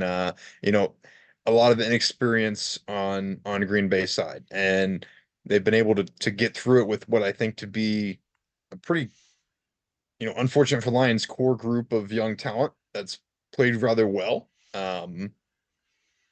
Mount Pleasant product. Um, Matt LaFleur doing great things too, and I just don't see it translating here in the playoffs at Jerry World, against a team that just has a slight edge and sort of all these different factors. Obviously having the crowd on their side, a little more experience on their side, and probably just an edge of talent as well. So I think the 7.5 is fair. I think that's probably where I would put it if I just had to throw a number out there. So give me Dallas in this one. Yeah, I'm gonna set it better myself. I've got nothing more to add. I'm rolling with the Cowboys as well, as much as it sickens me to do so. Second to last game, we're Correct. nearing the end here. Matthew Stafford makes his return for the first time since being traded to the LA Rams to Ford Field. Um, I've got a lot of thoughts. First, congratulations to me and Bobby for the Lions winning their first NFC North championship in franchise history, for winning 12 games in a season for the first time, or for the second time in franchise history, second only to Dennis, the I'm 1991 sorry, season. you're gonna have to repeat. So I said the Lions have won 12 games for the second time in franchise history, the first time being when? Oh, I don't know. You were about to say it, so go Yep, ahead. the 1991 season, which is also the last time, Dennis. You won a playoff game. Correct, Dennis. And do you know what phase the moon was in the last time the Lions won a playoff game in 1991? Waning Crescent. Close, waxing crescent. You want to take a guess Oh, into I what should the have known. Waxing. Of course. You want to take a Of guess course. as to what the moon phase will be this Sunday, Dennis? I'm gonna take a stab in the dark and say it's gonna be a waxing You crescent. are correct, Dennis. Very Oh good. man, the astronomy. Very Derek good. literally pulling out the stars aligning, so to Hey, speak. listen, listen. The The moon stars, aligning. the moon aligned against us for the Thanksgiving game against the Packers when it was a waning gibbous, I believe, or something. It was either a waning or a waxing gibbous, I'm pretty sure. And they were like, the Lions have never won a Thanksgiving game. They're 0-12 when it's a waning gibbous or some ridiculous thing like that. And that turned out, Dennis. So the moon is aligned, the stars are aligned. The Lions, I nearly cried when they won the North, Dennis. I nearly cried. I've done a lot of crying and nearly crying over these past few weeks with my college and professional sports teams winning championships and hanging banners. Very emotional. that game at Minnesota to do it at Minnesota on the road, and take care of business before getting into the final stretch of the season. You go down, you get screwed in Dallas by the refs on national TV, everyone's on your side, and then you put it behind you and you go out and you beat Minnesota week 18. You play your starters. Obviously, the Sam Laporta injury was the big storyline coming out of that one. Uh, Reports early this week are that, he's about 50-50 on whether he's going to be able to play tonight. A bad hyperextension that could have been worse was merely just a hyperextension and bone bruise. It's the injury that kept Travis Kelce out of the week 1 game against the Lions. So it's not like, this would be a miracle if he came back. So that's really the Lions' biggest question mark is the health of Sam Laporta, but the storyline is obviously Jared Goff revenge game. The team that traded him away for a quarterback that they believed would help lead them to a Super Bowl, and Matthew Stafford did just that. And an opportunity to give the Lions their first playoff victory in over 30 years, Dennis. And um, if the Lions happen to lose this game, I guess if we had to lose to someone, it would be the Rams. I'd rather lose to the Rams than the Packers, of course, but um, it sucks. It sucks that Matthew Stafford, Cooper Kupp, Puka Nakua, and Aaron Donald are going to come into Ford Field Saturday or Sunday night and try and end my season. Don't like it. Not a fan of it. And I've been saying it all week. The Sam Laporta injury sucks. You hate to see it, but the fact of the matter is the defense is a sieve. And Sam Laporta doesn't play defense, and Sam Laporta is not the entire offense, while an integral part of it, not the entire offense. And this game is going to come down to, can the Lions defense get enough stops on the Rams offense?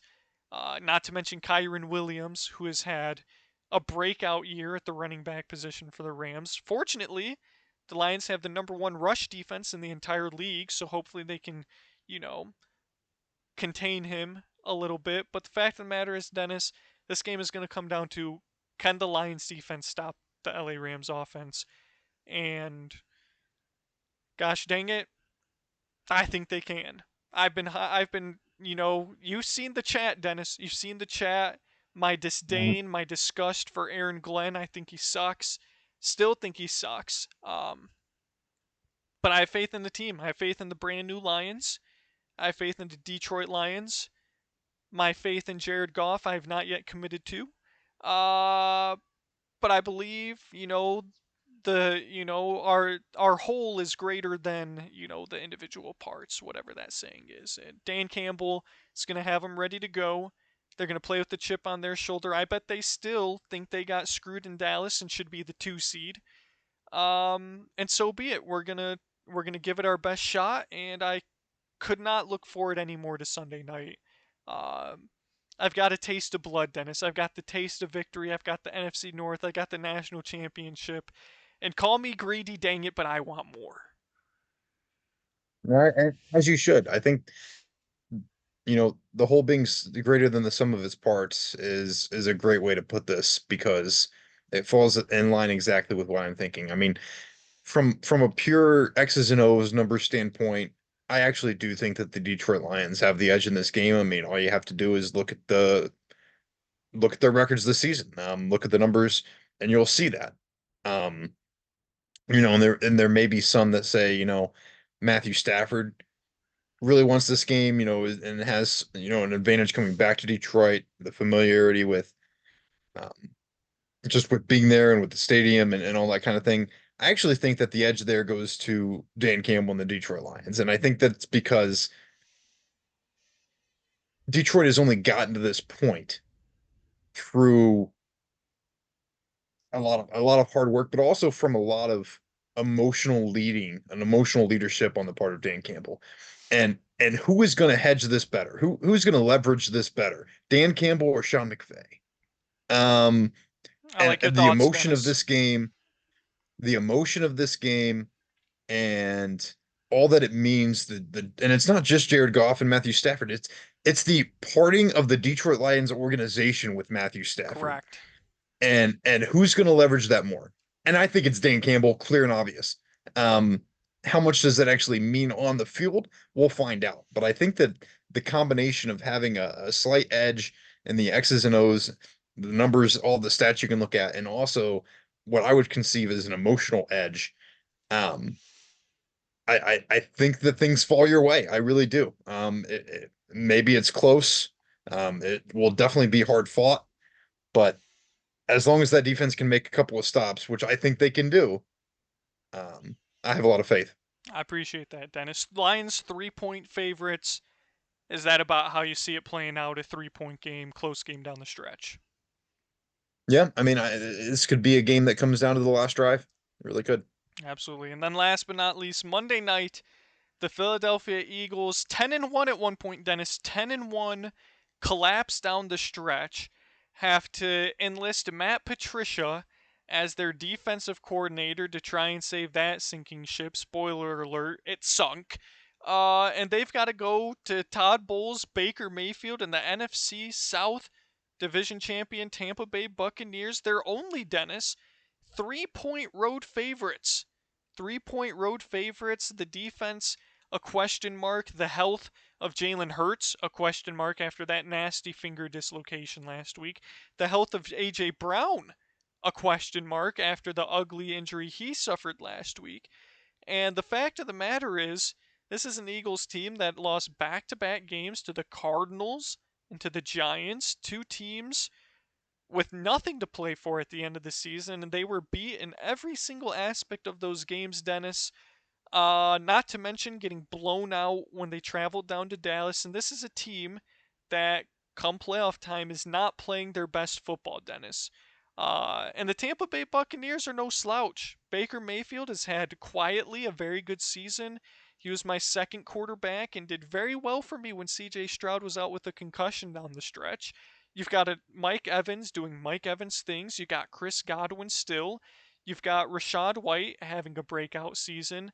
And the Tampa Bay defense is still, a consistent, you know, it's a still consistently good defense. So this is going to be no walk in the park for Philly. They're 2-5 since Nick Sirianni gave the Kansas City Chiefs fans the suck it in the tunnel. And ever since Big Dom got himself in trouble, the Eagles have been a train wreck, Dennis. Feels like the season is sort of falling apart, and I've said it for a number of weeks now that I would love nothing more than for the Detroit Lions to get a chance to face the Philadelphia Eagles because I think they win that game 10 times out of 10. How do you see this game playing out? What are your thoughts on the Eagles? And does shake and bake Mayfield, as Bobby likes to call him, have a chance at pulling off the upset? Oh, he absolutely has a chance of pulling off the upset. I mean, with all the news and everything surrounding the Philadelphia Eagles, I'm actually shocked that they're even favored in this game. Based on just everything that I've been hearing, everyone's feelings about this team right now.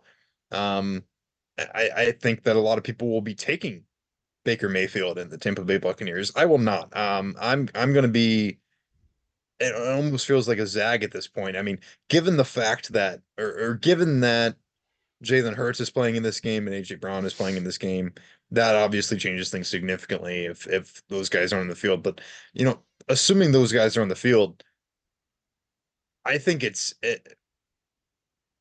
I think this is the moment which we see Philadelphia pull it together. And I don't know why I have that feeling, but for whatever reason, I'm just uh, getting an idea that they're going to be able to pull this one out and they're going to be able to pull it together. At least for this week. I mean, you're talking about the NFC South here. I know that the Tampa Bay Buccaneers did what they needed to do to win the division. They have some good pieces, but that was a horrible, horrible division. Um, and Philadelphia, as you pointed out, was 10-1, and I think that they're going to be able to capture what got them there just enough to be able to get by the Tampa Bay Buccaneers if everyone's on the field and healthy. So that's my take. Yeah, I think I'm with you. The Eagles have been good for a number of years now. Been consistently one of the better teams in the NFL over the past 3-4 years ish. And I've still got my doubts about Baker Mayfield showing up in the big moments. Still got my doubts. We'll see what happens.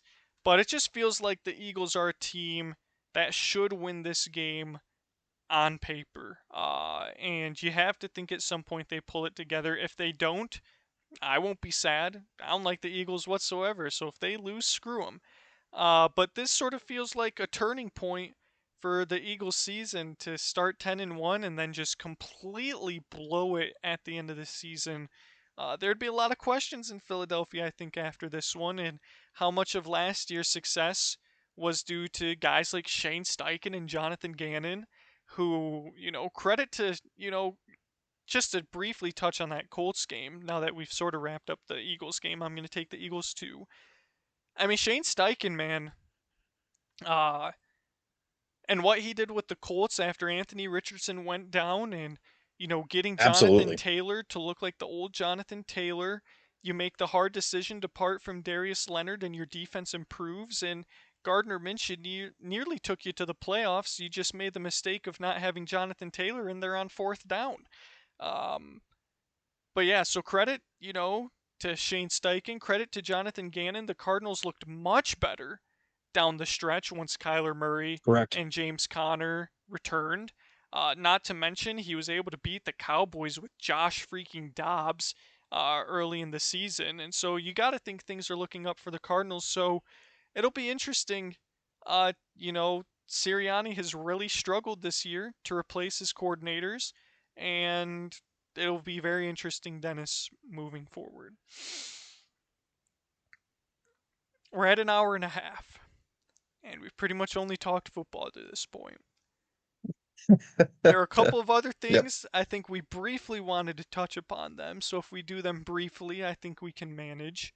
The All first right. thing, the first thing I'll do, I'll touch on the Pistons, Dennis, and then you can touch on some PGA Live Golf stuff that has happened recently. I'll start with the Pistons, Dennis. Again, unfortunately, Bobby isn't here to revel with me, but the Pistons did, over the time that we've been off the air, snap their losing streak. It reached 28 games, which was the maximum limit they could reach before setting the record for themselves. They did, set the single season losing streak record at 28 games. Previously, it was 26. But the all time losing streak was 28 games over the course of 2 seasons. Um, they were able to beat the Toronto Raptors. Thank you, Toronto, Canada. You suck. Um, they traded OG Anunoby basically a few hours before the game started, and Pascal Siakam could not lead the charge, and the Pistons were victorious. Naturally, the Pistons have not won a game since. They managed to get blown out by a terrible, terrible San Antonio Spurs team. They hung tough with the good Utah Jazz team, but collapsed down the stretch.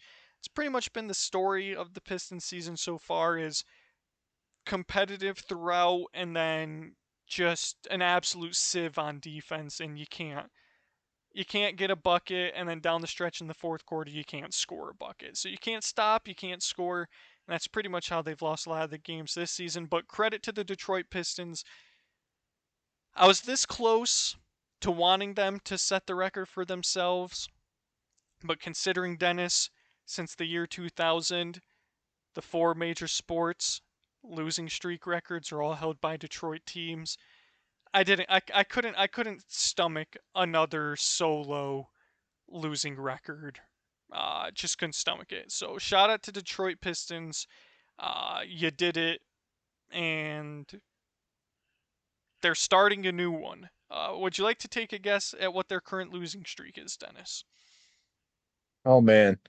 I have been tracking a few box scores that seem to not be in your favor. Uh, 5. It is 6. Very good guess. Very good guess. It is up to 6 after their loss today to the San Antonio Spurs. And glancing at their schedule, they're going to have 2 games with the Washington Wizards coming up over the course of the next 2 weeks. If they don't win those, they're going to be in trouble for a while. To put it bluntly, Dennis, you sent a message in the group chat. Roy McElroy, some thoughts on the PGA and the Live merger. I had my thoughts. I called Rory a sellout. Thought it was very interesting that at this point in time, he's all of a sudden a very big fan of the Saudi money and the U.S. money combining to create a super league. I know from the start you were always in favor of, wanting to keep the best players in the world together on the best league in the world. That's something you've been very consistent on. Um, so that, and not to mention Tiger and Nike have parted ways, Dennis. 27-year partnership is, Big news. Big news in the golf world. has ended. So, Dennis, give us the rundown, give us the recap, and give us your thoughts. Yeah, I mean, we're still in this waiting period in terms of what this deal. I'm leaning on calling it more of a deal than I am a merger, because I think people are getting hung up on this idea that all of a sudden we're just going to have this, combined Fair entity point. right off the bat. I Everything that I've read, and as far as I can understand it, is that the primary purpose of the deal is going to be commercial assets. So you're going to get a combination of basically what's funding the PGA Tour. It'll be a for-profit entity instead of a non-profit entity, and it will be backed, at least in part, by the Saudi Arabian Public Investment Fund, which is a big deal, given our and I say our as in the PGA Tour, strong stance over the last year and a half against such fund, um, which was also at the time funding the Live Golf Tour. I don't know what it's going to look like exactly. There's still a lot to be determined because they've been keeping everything very behind closed doors. But as you mentioned, Roy McIlroy had some comments this week in an interview with Golf Digest, I believe, about just what he sees for the future of golf at this point. Obviously, Roy has been a stout supporter of the PGA Tour this entire through this entire process, and I think I don't think that Roy is at this point in time so much a big fan of this as just forcing himself to accept it and trying to make the best scenario and put forth his ideas that he thinks are the best scenario from this point. I think there obviously there were points throughout the last year and a half where he felt like this could have gone differently. And a lot of us felt like could have gone differently. And at this point, it seems like we have passed the point of no return, which is unfortunate for a lot of us. And I think that rather than rather than selling out, it's more so of an acceptance of reality, which, yeah, those are kind of similar in this case. Sure. But I mean, otherwise, I think if he refuses to accept this path at this point, he's going to be I don't know. He's going to retire from golf. Sure. Yeah, I think he's that's only the other got two option, paths, accept or leave. right? And so I can't blame him necessarily for that. And I do kind of like his ideas. Um, I didn't dig into all the specifics, but if this becomes something where we can have all of the best players in the world back together again, that would be great. I mean, that really at this point, that's my priority, or that's what I'd love to see as a fan. And the fact that he is voicing that as a player and a prominent player who's going to have an influence, I kind of thought that was pretty cool to see. I don't think that Jay Monahan, the PGA Tour commissioner, and those in charge of the Live Golf League and Saudi Arabian PIF are going to have similar ideas, because they've not really had the fans' interest in mind this entire time. Sure. And so it seems very low probability that they would put some sort of combination product um, out, at least immediately, that would be similar to what Roy's talking about in terms of a world golf league. What I'm anticipating is that things remain fairly separate. Live and PGA Tour players can move between tours, and the DP World Tour for that matter, much more without as many obstacles and restraints. Um, the process for going back and forth may be much easier in some fashion, and that there is a combination of basically the funding sources for these tours I don't think that there's going to be live PGA events. I don't think that there's going to be worldwide tour events, at least not from the start. I would love to see those kind of things. I just don't think it's going to happen. Okay, fair enough. And then Tiger parting ways with Nike, Right, right. just a staple of the golf world for, I believe, 27 years, if not 28. That's right. Um, the red, Sunday red, Dennis, the classic, iconic Sunday red from Tiger Woods, the T-Dub hat, has come to an end. Your thoughts on that, and do we have any, emerging suitors to potentially sign him as their next ambassador, Dennis? I saw this. I'll have to send it to you and Bobby. I don't think I did. This was hilarious. There was a LinkedIn posting, I think it was from Top Golf, and it said, "We are looking for a new head of our like apparel and design team or something like that."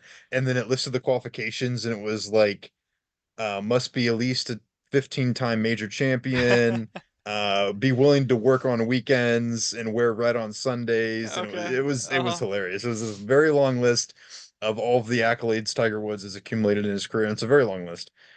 It was like if you meet all qualifications, need not apply. So no, I don't think he's signing with Top Golf, but I could there's speculation that he runs with the T-Dub thing. And kind of goes and maybe develops his own merchandising, and people would certainly buy that sort of thing. Obviously, big players in the golf world, TaylorMade, Callaway. Maybe there's something to be said for that. Tiger Woods can do whatever he wants. Let's be Sure. honest. So, Sure. um, it's kind of nostalgic, and will be nostalgic that he's ended his, you know, tenure with Nike. But I'm kind of excited to see what he does. I think at this point, I think we've seen enough from Tiger that whatever it is that he does, he will do so with a focus on not only himself, but on what he believes to be the best course of action to bring eyes to the game of golf. And that's what I would love to see. And personally, I think that if he dropped a Tiger Woods, apparel Sure. brand or something unique that he is largely influencing, Sure. that'd be pretty cool. Yeah. Yeah, of course. Yeah. Um, be interesting to see what he does next, and all good things must come to an end. All good things must come to an True. end, and Tiger Woods and his partnership with Nike is no exception. Dennis, we're nearing the hour 45 mark. We did pretty good job of getting through those topics in a rather concise manner. I'll give us credit for A that. lot to cover. Is there anything else we want to cover before we call it a day? I think I think everything else can wait. I think that was mostly baseball related. We mentioned not much happening with the hot stove, so I think we can put that off. I'll mention briefly a lot of upsets in college I basketball was just over the about last 2 days. that was my Um, last point. Yep. Number one, two, Tennessee and and three. Kansas going down today. Yeah, Yeah, number one, two, and three have all gone down over the course of today and yesterday. Yesterday it started with Houston. Welcome to the Big 12. yep. That was big trending on Twitter. Iowa State hands number two Houston their first loss of the season. Shortly after that, within an hour or two, Nebraska upsets number one That's right. Purdue. Go Big Red. They upset Purdue in Lincoln. My brother very stoked about that. He's been waiting for a big Nebraska win all year, and they finally come through for him. The Clippers signed Kawhi Leonard to an undisclosed contract extension. That wasn't college, but the last college point. Number three, Kansas goes down to the UCF Knights, Dennis. The UCF Knights, University of Central Florida, 65-60. UCF gets its first ever Big 12 win, and yeah, number one, number two, number three all go down. And as you know, it's tough, Dennis. It's tough to win on the road in any sport. College basketball, no exception. Right. And I mean, I'm just looking through here. Number 11 Marquette went down tonight. Number 9 Oklahoma went down tonight. Number 5 Tennessee went down tonight. Just I mean chaos in the sport as it always is every year. And the last thing I'll mention, massive win for the UC Bearcats in their Big 12 opener against ranked BYU on Saturday night. Don't think that I let that one fly over my head. Was watching that, and then an absolute heartbreaker last night against still ranked Texas, a game that we Oh, should have won and dropped by a point. Absolute heartbreaker, but I think competitive, Dennis. Competitive in the Big 12. a very competitive game. And I was hoping to come on here and say that the UC Bearcats men's basketball program has already exceeded the football win total for the season, 2 games in the season, but we have tied it. And all we need is one more to get over that mark. So things are pretty much playing out the opposite of what I had told you about a year ago, Yeah, which is that football would succeed rather well and basketball would struggle. So hopefully this trend continues. sure, absolutely. And then, you were mentioning upsets. Arizona lost to Stanford last Saturday. So, Yep. I mean, that's college basketball, man. It's college basketball. The ups and downs, We're the in for a good trials, March. the trials and tribulations, and we still got 2 more months till March, Dennis.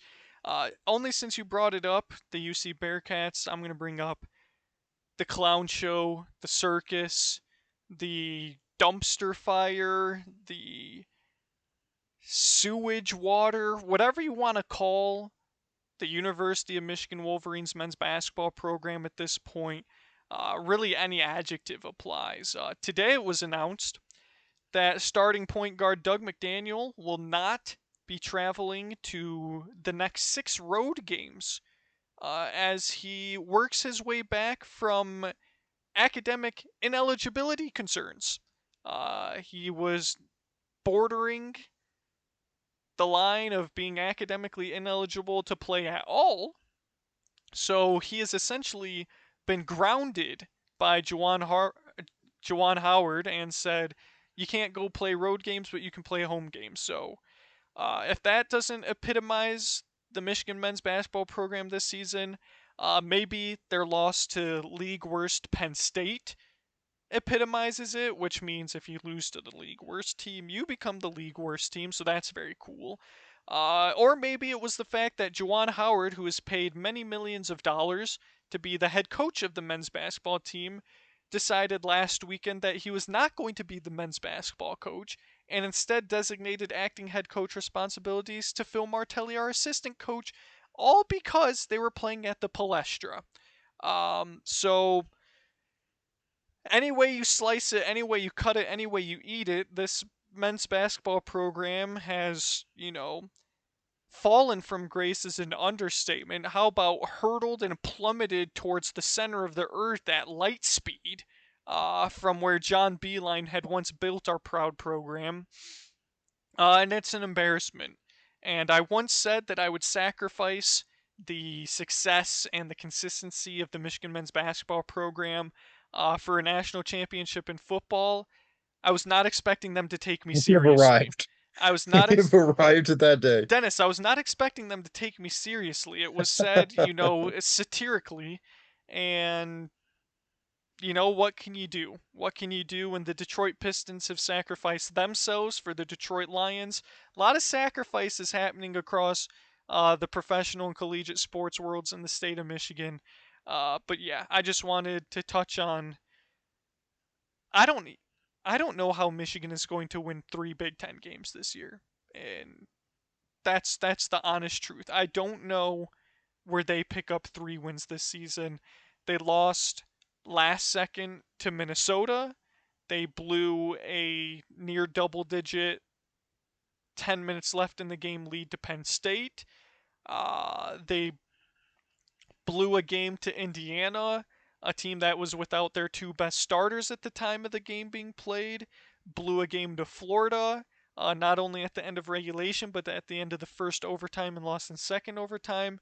It's just been a disaster left and right, and I still cannot believe Juwan Howard is coaching. But as we in the Michigan basketball space like to say on Twitter, it's Joe-over for Michigan basketball. So, and then I'll speak very briefly for Bobby. Credit to Michigan State. they're working their way back from a slow start, and naturally, just as they start to gain some momentum, Boo Booey and the Northwestern Wildcats strike them down like the Lord above for the fourth time in 5 games. So don't know what it is about Boo Booey and the Northwestern Wildcats being Michigan State's Achilles heel. But fortunately for MSU, the top of the Big Ten is rather weak this year, and so they'll still be playing for some significant games down the stretch as they approach March because Tom Izzo, as he always does, finds a way to get his teams ready as the regular season rolls on through the conference That's games. right. So uh, some things to look forward to there. The only thing to look forward for me is Juwan Howard's inevitable hopeful firing. Other than that, that'll pretty much wrap it up. I think we can cover baseball next time, Dennis.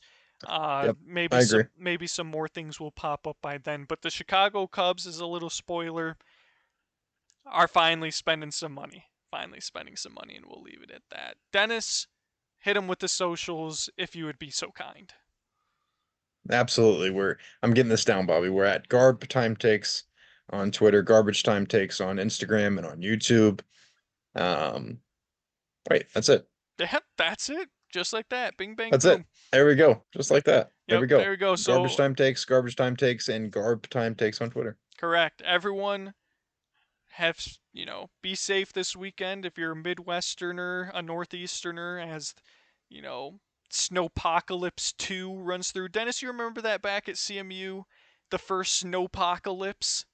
I do remember the foot of snow that we got that day, and then Central Michigan University refusing to shut down classes because the provost looked out his window in Alma and said that Correct. it wasn't snowing yet. Correct. And then Bob nearly broke his back and cracked his head open on the sidewalk slipping on ice as he walked out to his 8 a.m. class, and then at 9 a.m.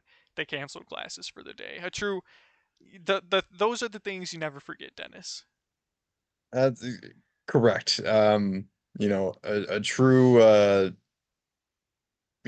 just misfire there by Central Michigan, but you live and you learn. We got a lot of snow days after that, if you We recall, did. Derek. We did. I think there was a lot to do with some threats of suing Correct. and other medical bills being filed against the university. But we take what we can get. Correct. Correct. But yeah, everyone stay safe. Enjoy NFL playoff weekend as the season begins Perfect. to. Everybody be snowed in and get to watch some football. That's what I'm talking about. Correct. Correct.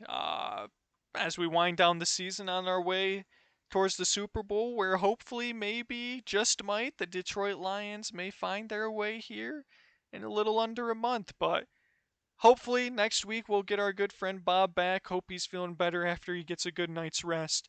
And without further ado, we will see you next time. Thank you so much for watching. We appreciate all the love and support. Like, comment, subscribe, and hit the notification bell so you can be notified when our next podcast goes live. Thanks again so much for watching, and we will hopefully see you next week. In 3. Two. Peace. Peace.